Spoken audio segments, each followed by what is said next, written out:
Good morning, good afternoon, good evening. Whenever you are watching this video, let me welcome you all to our channel Future Endeavors. So, today is a new class. We are going to start a new chapter after all.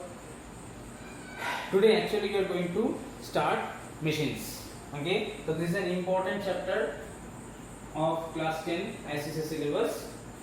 So, we will be trying our very best to make this chapter a wonderful experience for all of you.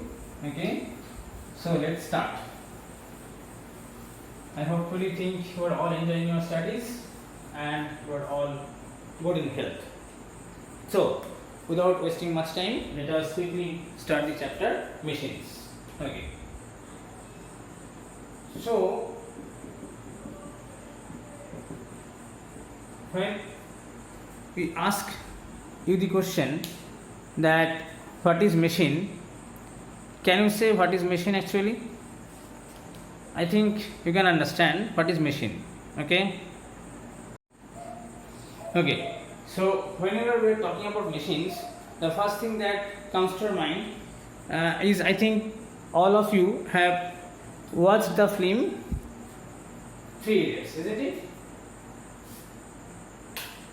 So I think the concept of machine has been clearly given out in that particular speech. Okay, so and I think you have all remembered it also. So machines are actually what? Machines are any device that helps you doing your work more easily. That's a very simple definition and it is very true also. So machine is nothing but a simple device, any device that makes your work simpler, isn't it? That can be referred to as a machine. Fine. So if I talk of machine, say it can be any device which makes your work simple. So I can say that any device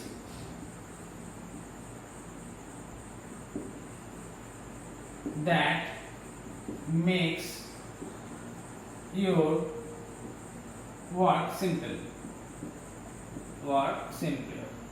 So this can be termed as the definition of the machine. Okay.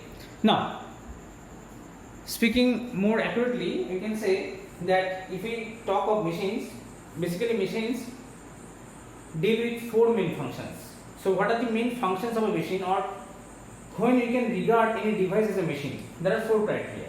Okay, so let us see what are those 4 criteria. First of all, we are talking of force multiplier.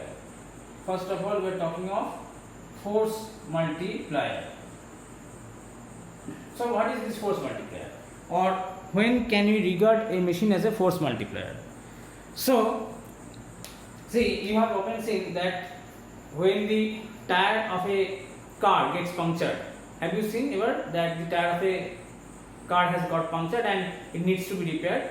In that case, what is done, the car has to be lifted a little bit from its ground height, okay, so that the spare wheel which is kept in the back of the car can be again refitted into the car's punctured tire as a replacement of the punctured tire. Okay, so in doing that, the car has to be lifted, isn't it?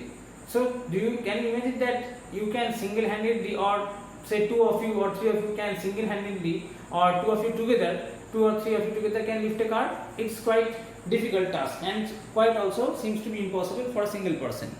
So how can a person lift a car to replace that punctured tire with the extra tire that he or she might have in the back of the car? He uses a car jack, isn't it?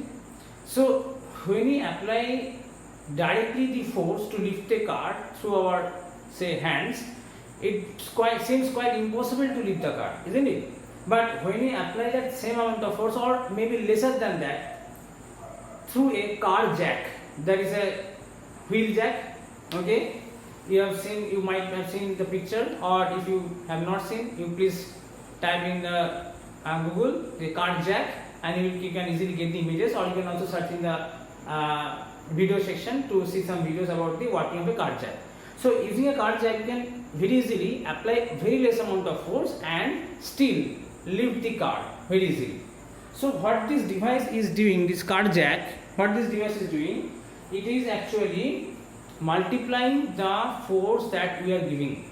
The force that we are giving may be very less, but the card jack is actually helping to multiply our force, and we can easily lift the card giving a very small force, isn't it? So this kind of machines, this kind of devices are actually machines which are helping to multiply our force, and this kind of machines are called force multiplier. So the first function we can regard of a machine is it acts as a force multiplier.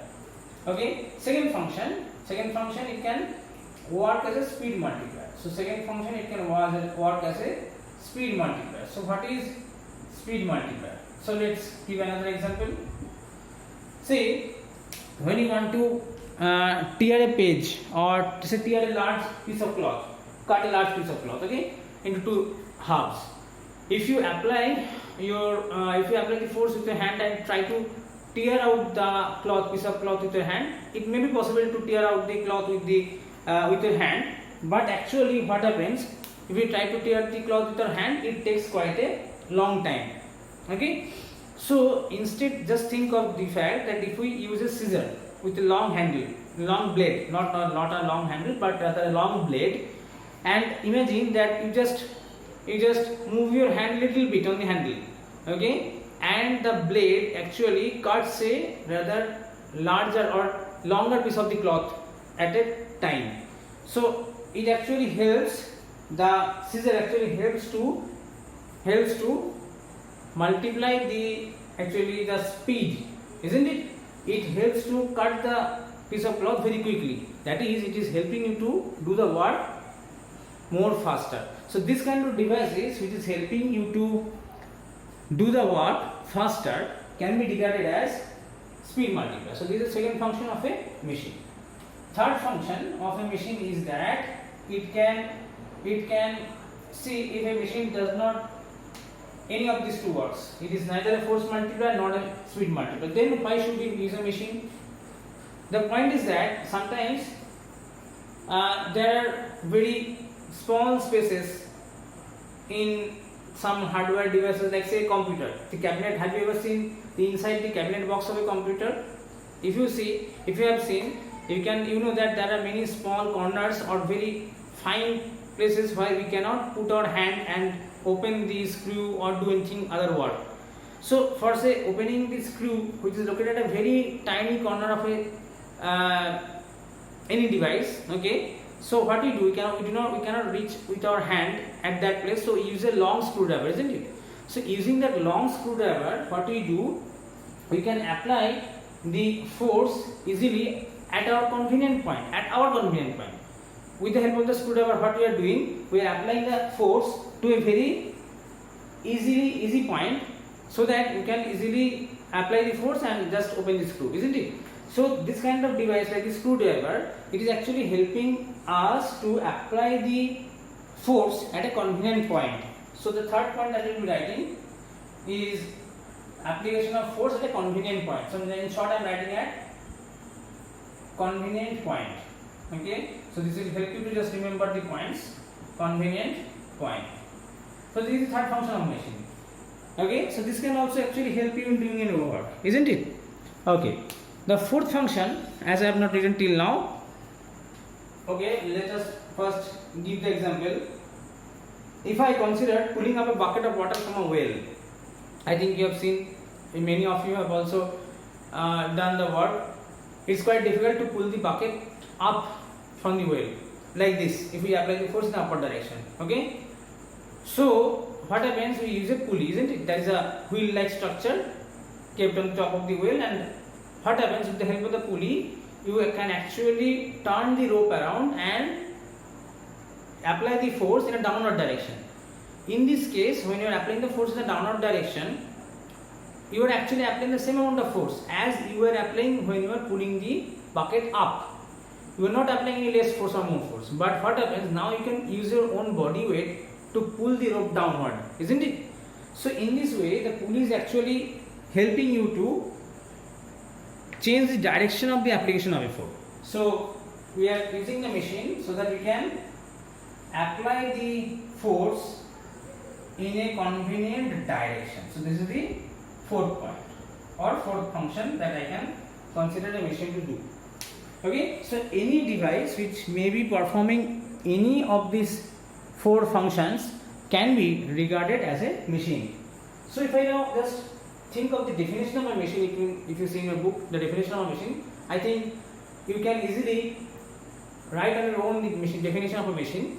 But I can write that a machine can be defined, or a machine can be regarded as any device which is helping us to what it can do. It can multiply our force, and it can help us to apply the force at a convenient point.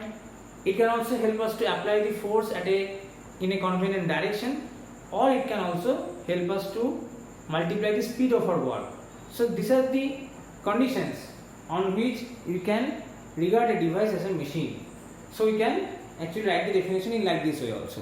Okay, so this is the definition of machine. So I think the definition of machine is clear to all of you. Okay, so this is machine. Now we will be quickly moving on to some technical terms related to machine. So what are the technical terms? Let us quickly see. So technical terms related to machine. Okay. So I think the functions of machines are clear. If not, please pause the video, rewind once again, and just see through once again. I think the definitions will be clear to all of you. Okay. Fine. Now, what are the technical terms related to machine? So technical terms related to machine. So what are the technical terms? First of all, let me discuss load. Okay. So what is load? What is load? See, while you are using a machine, you are trying to overcome certain resistance, isn't it? Overcome certain resistive force. Like you see, often if you see a big stone lying on the ground in the middle of the road, we are not able to lift that stone by our own hands. We use a stick or say a rod, and the arrangement can be, just let me draw the diagram. So this is the ground.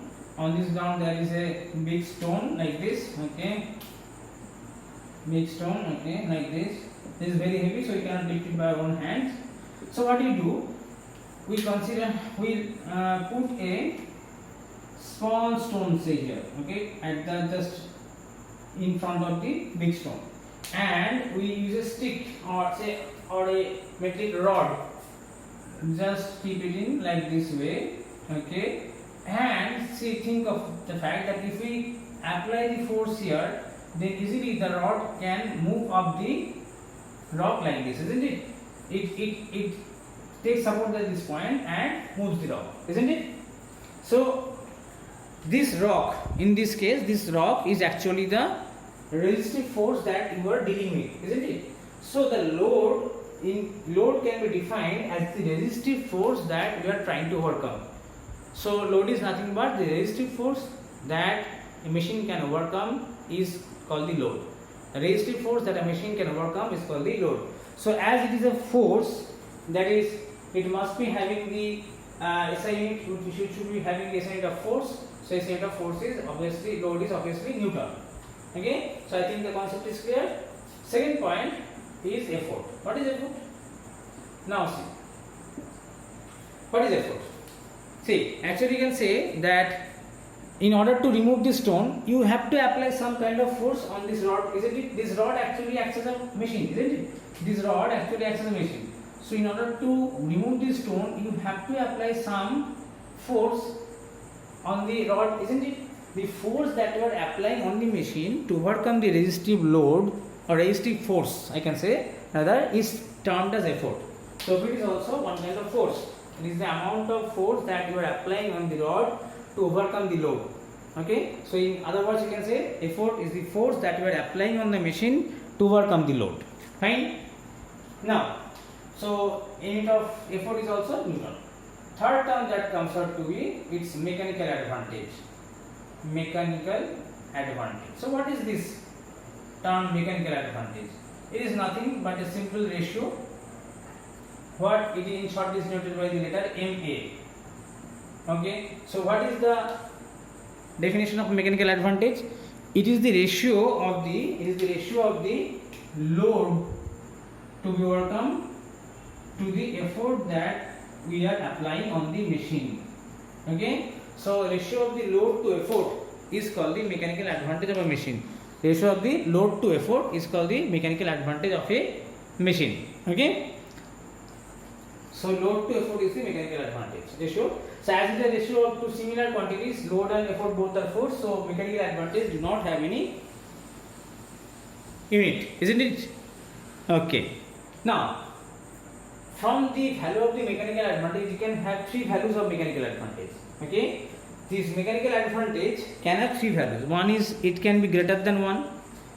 Okay, so when is the mechanical advantage greater than 1? If the load is denoted by the letter L, effort is denoted by the letter E. Now see, if we can say that if the load is greater than the effort, so from the formula you can see that the mechanical advantage is also greater than 1, isn't it? If load is greater than the effort, so what is this? That we are applying less effort to overcome a larger load, isn't it? Then only the mechanical advantage can be greater than 1.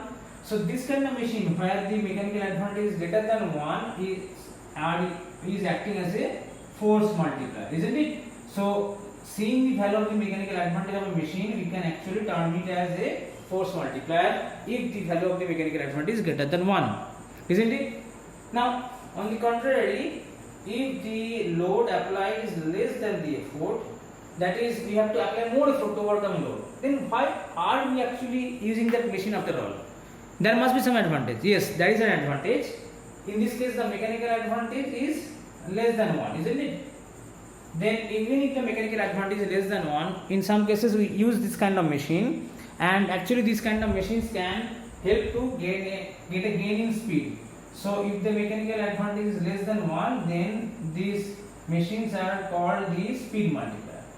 Okay, and the third case comes out to be like this: if the load applied is equal to the load to overcome is equal to the effort applied.